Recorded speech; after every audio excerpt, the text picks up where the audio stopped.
गाड़ियों का एक बड़ा सा जत्था सड़क से गुजरता है जिसमें बड़ी बड़ी एसयूवी के बीच सायरन के साथ जाती हुई दिखाई देती है एक सफेद रंग की फोर्स ट्रैवलर जिस पर लिखा है पुलिस स्ट्राइकिंग फोर्स। गाड़ी का ये जत्था आगे चलकर एक बड़े से गेट के अंदर घुस जाता है। ये गेट है कोयम्बटूर स्थित ईशा फाउंडेशन का, जिसमें दर्जनों पुलिसकर्मी दाखिल हुए।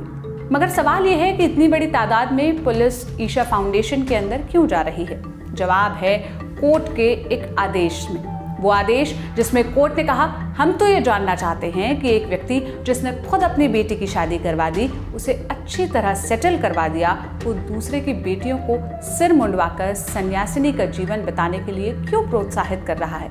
इसी बात का शक है।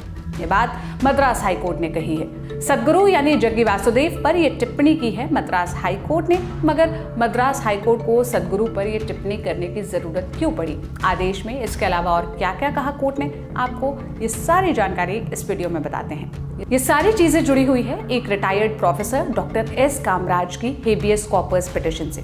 उस पिटिशन में डॉक्टर कामराज ने दावा किया कि उनकी दो बेटियां 42 वर्षीय गीता कामराज और 39 साल की लता कामराज, इन दोनों बेटियों को कोयम्बटूर के ईशा फाउंडेशन ने कैद कर रखा है। उन्होंने आरोप लगाया कि फाउंडेशन लोगों का ब्रेन वॉश कर रहा है और उन्हें सन्यासी बना रहा है। साथ ही फाउंडेशन उन लोगों को अपने परिवार से संपर्क भी नहीं करने दे रहा, मतलब संपर्क भी बंद करा दे रहा है। मामले पर सोमवार 30 सितंबर को मद्रास हाईकोर्ट में सुनवाई हो रही थी। सुनवाई करने वाली हाईकोर्ट में जस्टिस एस.एम. सुब्रमण्यम और जस्टिस वी.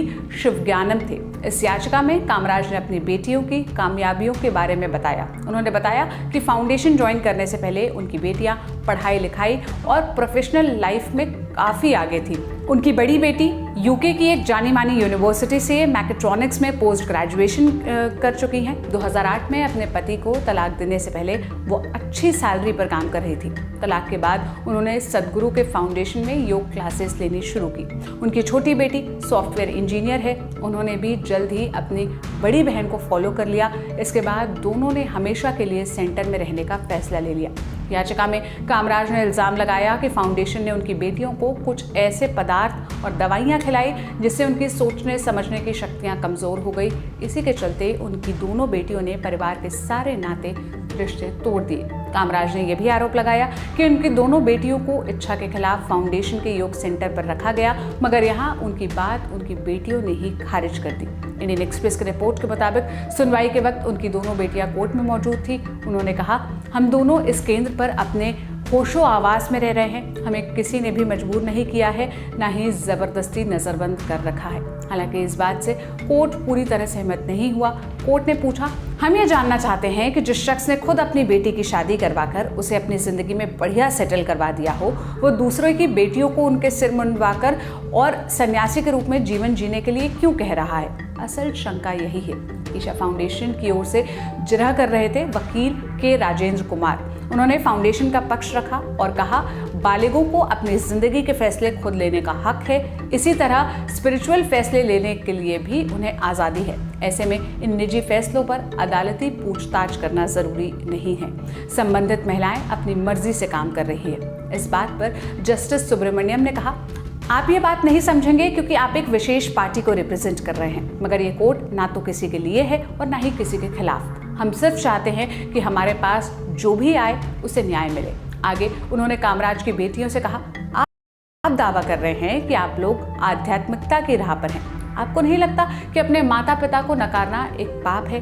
भक्ति का एक सिद्धांत है, सबसे प्यार करो, किसी से नफरत मत करो। मगर हमें तो आप लोगों के अंदर अपने माता पिता के लिए बहुत नफरत दिखाई दे रही है। आप तो उनसे इज्जत से बात तक नहीं कर रही हैं। देश के बाद 1 अक्टूबर को 150 पुलिस अफसरों की एक टुकड़ी सर्च ऑपरेशन के लिए फाउंडेशन पहुंची। एक सीनियर पुलिस ऑफिसर ने इंडियन एक्सप्रेस से कहा कि ऑपरेशन अंदर रह रहे लोगों के वेरिफिकेशन के लिए था और इसमें फाउंडेशन के अंदर मौजूद कमरों की जांच की गई।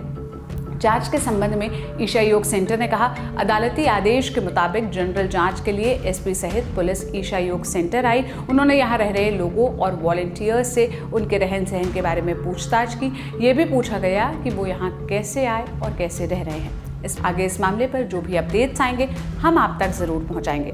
आप इस मसले पर क्या सोचते हैं, हमें कॉमेंट में बताइएगा।